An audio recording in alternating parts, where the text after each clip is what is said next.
Namaskar, friends, and hello, Ashwini. A very Hello. warm welcome to you also Thank you, for our Manoj. second episode of the series Tukayan, talking about the greatness and the glory of the legendary Sant Tukaram Maharaj from Maharashtra. So, Ashwini, over to you for our second episode, and I'm sure everybody is looking forward to your very lucid explanation. So, over to you. Thank you. Well, thank you so much, Manoj. This is an amazing opportunity to be doing this series of Tukayan with you, and I'm just very blessed to have this opportunity. So Tukayan is a path of Tuka. This is a name that we came up with for the series to talk about the philosophy and the teachings of Sant Tukaram Maharaj. And this is our second episode, and we are going to consider an abhanga, which is number 532 in Tukaramachi Gatha, which is a book of collection of all abhangas of Sant Tukaram Maharaj. So this little abhanga, little poem, shows the spiritual wisdom and the clarity of Tukaram Maharaj's vision, and especially it's an abhanga that talks about Saguna Bhakti, which is the manifestation of the divine. So when we did the Kabiriyat program, we talked about Santa Kabir, and Santa Kabir focused on Nirguna Bhakti. Nirgun means formless, without any attribute, and Sagun means manifestation of God and with attributes. So Santa Tukaram Maharaj writes this poem and talks about the manifestation from God. So the abhanga is as follows. न लगे हे मज तुझे brahmadnyana गोझरे सगुण रूपतपुरे लागला उशिरा पतित पावना विसरोनी वचना गेलासिया जाळोनी संसार विसलो अंगणी तुझे नाही मनी मानसीही तुका म्हणे नखो रागे जो विठला उठी दे मला भेटी आता. That is the original Marathi Abhanga. And we'll see the translation of that Abhanga. So Tukaram Maharaj says, I do not need the brahmadnyana or the knowledge of the ultimate reality, knowledge of the absolute. Your beautiful manifest form is enough for me. You, the redeemer of the fallen, have delayed your arrival and seem to have forgotten your promise. I have renounced the world and sit here wanting in my courtyard, yet you are not mindful of me. Tuka says, do not be angry, O Vittala. Please rise and grant me your vision, your darshan. So this is very much an emotional abhanga, and it talks about the core essence of Bhakti Yoga philosophy, where heartfelt devotion to a personal deity takes precedence over the pursuit of metaphysical or philosophical knowledge.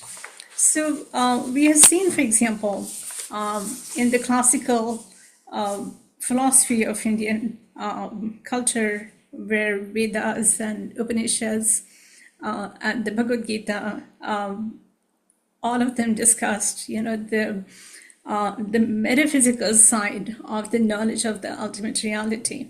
But when we come to the Bhakti scenes, we see that that knowledge, is important. It's the same principles that they are talking about, but they're talking in terms of interpersonal connection with the divine. So it's how the devotee feels about the God, which is very important. So the Gita, for example, was narrated by Shri Krishna, who was the incarnation of Lord Vishnu. But here for the Bhakti scenes, it's the life of Krishna that means much more than what Shri Krishna had to say. So the life of Krishna, as described in the Bhagavata Purana, becomes very important. Likewise, Panduranga Vitthal, or the deity from Pandharpur, becomes very important. The stories of Vithoba become very important. The stories of how he blessed all the other devotees, they become very important. So here, when we talk about the Bhakti Yoga, we see that the love and devotion is very important. And the devotee longs for the God. So this verse conveys a sense of urgency. Tukaram complains of divine delay, a recurring motif in the Bhakti literature, which also talks about viraha rasa, that reflects the devotee's vulnerability and dependence on divine grace. His renunciation of worldly life, I have burned my world and sit waiting, is a dramatic image of total surrender, characteristic of mystical experience and intensity. In this sense, the abhanga feels a profound mystical demand. The devotee asks not just for faith or insight, but for a direct vision of the divine. Importantly, Tukaram's emphasis on Saguna Bhakti places him within a distinctive tradition in the Bhakti movement. While many saints advocated for Nirguna Bhakti, worship of the formless absolute, Tukaram believed in the accessibility and emotional resonance of God with form, specifically the form of Vitthal, Lord Vithoba, the deity of Pandharpur. His yearning suggests familiarity with divine encounter, implying that such a vision is not only possible, but has perhaps been previously granted. And this we learn from the experiences of other saints, and probably also from the experience of Tukaram Maharaj himself in maybe at some time in the past. So while we learn about the longing for God in this poem, what else do we learn? So when we look at the contemporary relevance, we see that the spiritual message of this abhanga continues to resonate in the modern world as well. In an age characterized by the stress, intellectual overload, material distractions, and emotional fragmentation, many individuals seek solace not in abstract theology or ritual complexity, but in the simplicity of personal faith and spiritual connection. So Tukaram's verse affirms that emotional longing, devotion, and the hope for divine presence are still potent forces in the human quest for peace.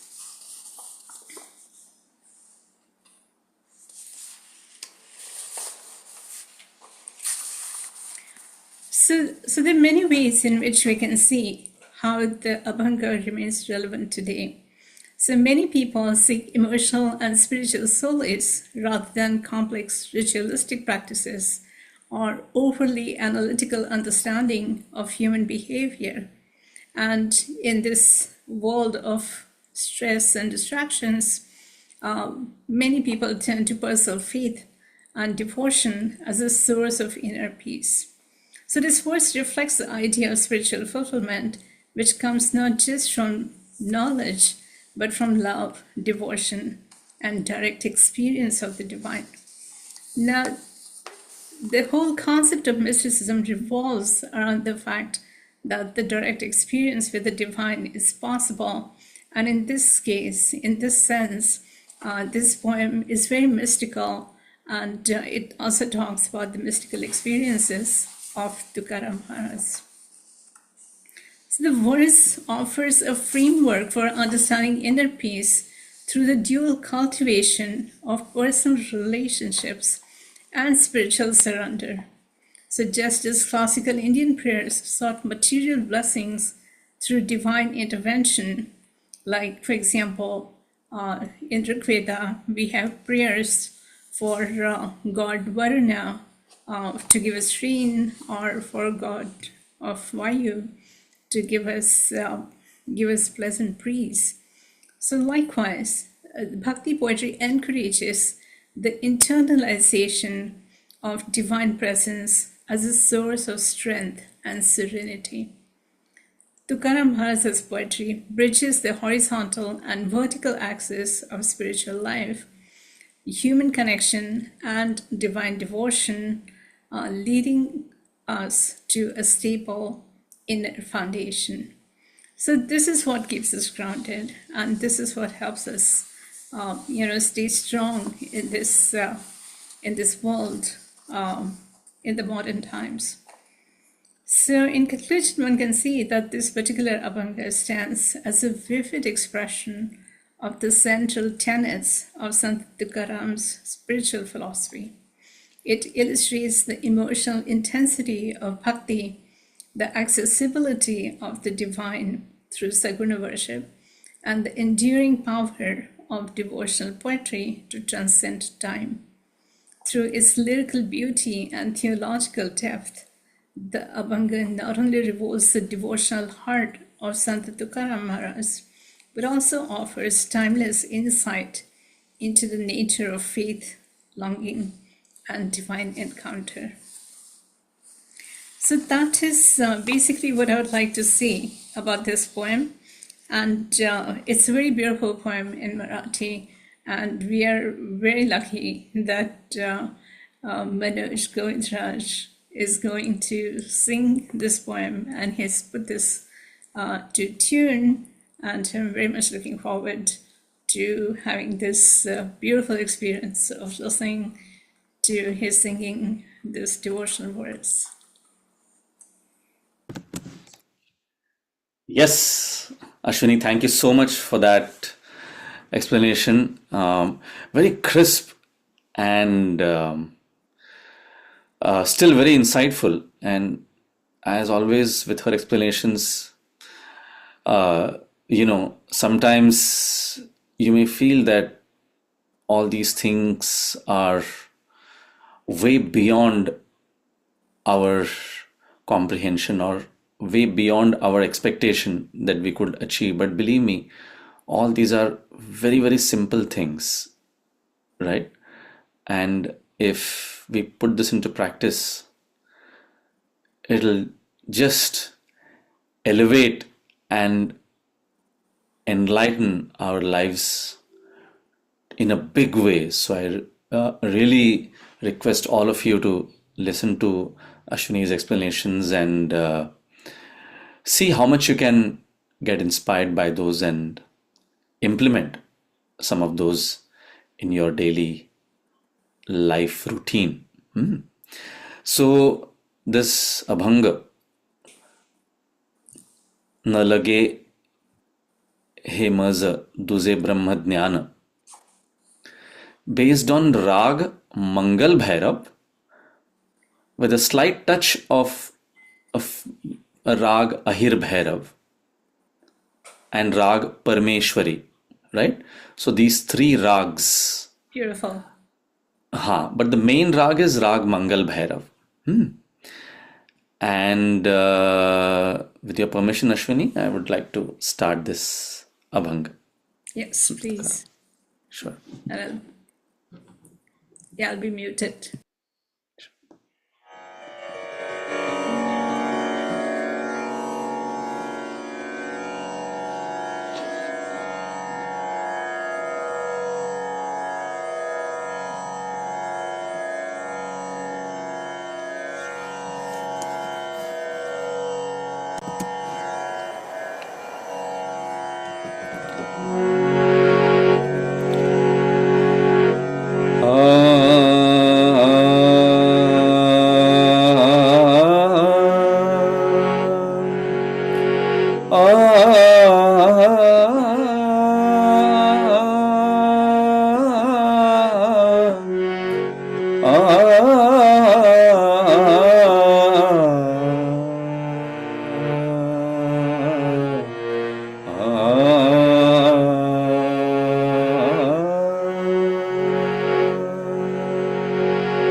lage maja, tuze brahmadnyana, लगे मज तुझे ब्रह्मज्ञान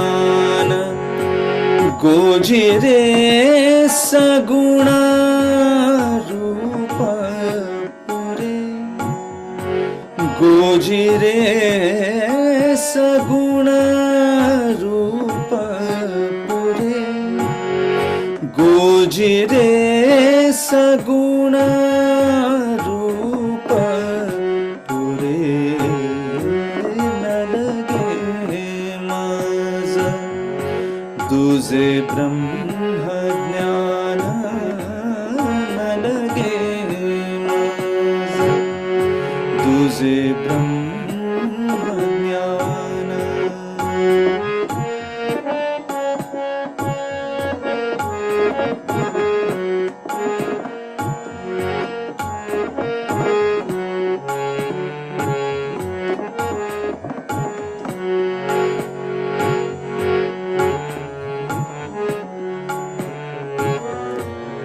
लागला उशीर पतित पावना लागला उशीर पतित पावना लागला उशीर पतित पावना विसरूनी वचना गेला सिया विसरूनी वचना गेला सिया विसरूनी वचना गेला सिया न लगे मज तुझे ब्रह्मज्ञान न लगे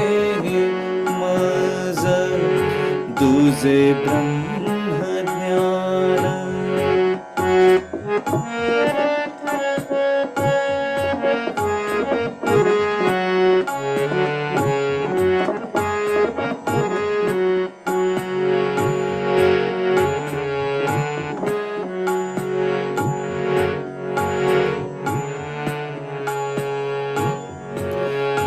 जाळोनी संसार बैसलो अंगणी जाळोनी संसार बैसलो अंगणी जाळोनी संसार बैसलो अंगणी तुझे नाही मनी मानसी तुझे नाही मनी मानसी तुझे नाही मनी मानसी न लगे मज तुझे ब्रह्मज्ञान न लगे मज तुझे ब्रह्मज्ञान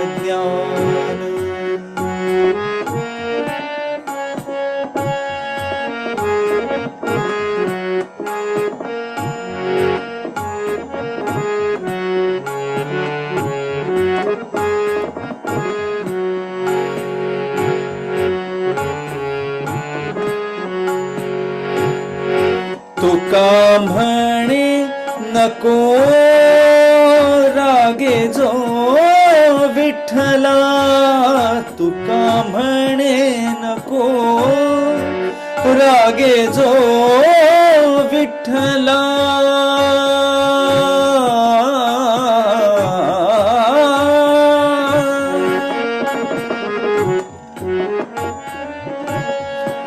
विठ्ठला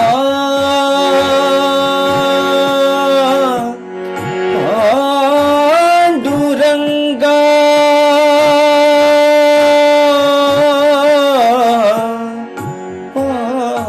पांडुरंगा विठ्ठला पांडुरंगा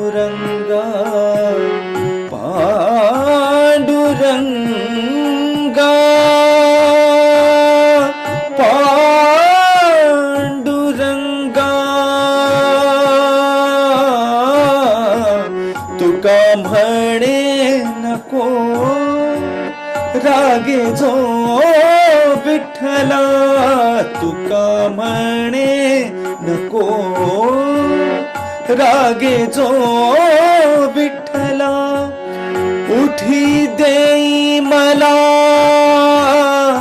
भेटी आता उठी देई मला भेटी आता उठी देई मला भेटी आता उठी देई मला भेटी आता न लगे माझ तुझे ब्रह्मज्ञान न लगे माझ तुझे ब्रह्मज्ञान गोजी रे सगुण रूप पुरे गोजी रे सगुण रूप पुरे न लगे माझ तुझे ब्रह्मज्ञान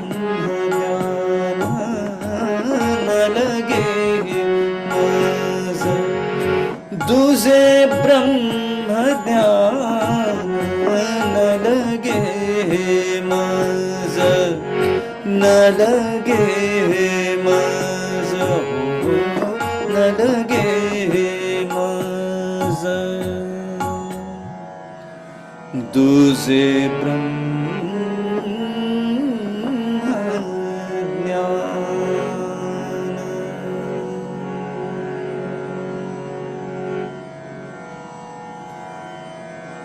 नमस्कार.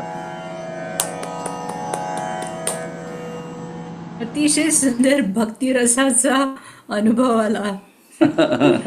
Thank you so much, रस Shri. उत्पन्न वाहत होता. Thank you. Yeah, Thank you so Manoj, much. we're so lucky to have you, and somebody who sings classical music and so many genres of music to sing with us. I mean, to sing for this program, and it's just beautiful. I mean, Thank I you. Thank you so much. absolutely enjoy your devotional singing. Thank you very much, and thank you so much for having chosen such amazing gems of Sant Tukaram Maharaj. Right. So, Yeah, it's a pleasure, and it's just so beautiful that we have so much wisdom and knowledge in our culture, and it's time we preserved it. And I mean, there's so many people who worship Tukaram Maharaj and True. who follow his advice. But I think if we change the rhetoric and make it, sort of like put it in the modern terminology, it might be more appealing to our youth as well. And True. and I hope that our program reaches the youth of Marathi people, Indian people, and people who are Absolutely. interested in the Bhakti movement. absolutely. Great. Thank you so much, Ashwini, for your explanation and for your presentation. And listeners all over the world, thank you so much for your time, and really appreciate your viewing this series of ours. And very soon we will be with you for episode number 3 of Tukayan. Until then, stay safe, stay healthy, stay blissful, right? So, Ashwini, namaskar to you, and namaskar to all the viewers all over the world. Namaskar. Thank you. Yes. Thank you so much.